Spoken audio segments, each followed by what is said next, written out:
హి ఓం నమః శివాయ ఓం నమః శివాయ ఓం శ్రీ భద్రకాళీ సమేత వీరభద్రస్వామిని నమో నమః మాతృ పితృభ్యో నమః ఆచార్య అతిథిభ్యో నమః శ్రీమాత లలితా త్రిపుర సుందరయే నమో నమః।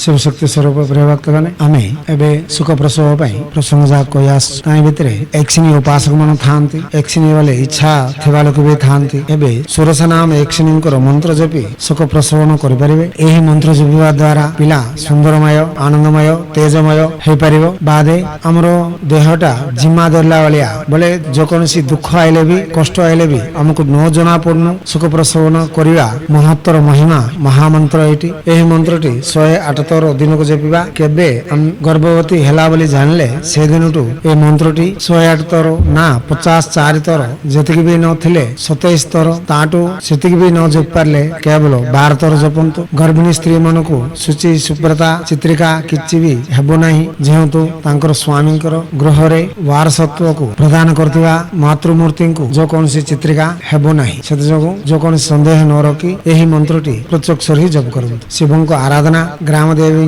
आराधना इष्ट देवी इष्ट दैव गृह देवी आराधना मुख्य भूमिका प्रिय भक्तगण एबे सोरस नाम यक्षिणी सुख प्रसव यक्षिणी मंत्र मंत्र हिमवत् उत्तरे पार्श्वे सोरसा नाम यक्षिणी तस्य नूपुरा सभेन विशालाय भवतु गर्भिणी स्वाहा।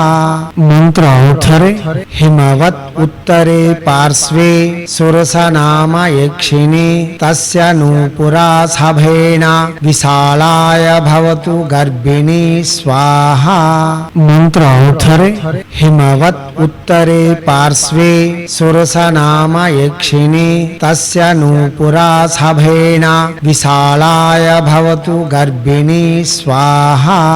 दिव्यात्म स्वरूप प्रिय भक्तगण जो कौन मंत्र जप कले भी आगे आमे कुलदेवता आराधना इष्ट देवता आराधना संपूर्ण करी प्रत्यक्ष ही जप कर पारबु। सब मंत्र को वाचक जप ही करवाची मानसिक उपांश जप यही तंत्र जगरे हेबो नहीं। आउ गुरुंकर सम्मुखरु मंत्र ग्रहण करी मंत्र विधि जानी अष्टदिक वंदना जंत्र विधि करी जदि आमे जप कर पारबा शीघ्र फलदायी अटे। आमे आगे प्रसंग जाक सुनिबा हमर ओलारे हेबा मंत्रटा जपिबा देखिबा आसीबा फल जदि हमक संतृप्ति न दिया जाए सेते बेले गुरु को सम्मुखरु मंत्र नहीं प्रत्यक्ष ही जप करि परिबे। आम पाखक आसिकी यज्ञ जंत्र पूजा करैकी भी तुम करि परिबे। जदि ना आमटू यज्ञ जंत्र करैकी भी तमे नहीं प्रत्यक्ष ही जप करि परिबे। एही जदि प्रथम रे आपण प्रसंग जाक सुनंतु अवगाहना बढ़ंतु आपण सुविधा हेबा मंत्रटी आपण जप करी आपण मनटा को संपूर्ण करबेन। जो कोनसी मंत्र जपिला भी मद्यपान मांसभक्षण परस्त्री व्यायाम हो धूम्रपान निषेध शुचि शुभ्रता पालना करबाची हिंदू सनातन धर्म रे अस्तिबा सब नियम पालना करी दीक्षा कंकणबद्ध ही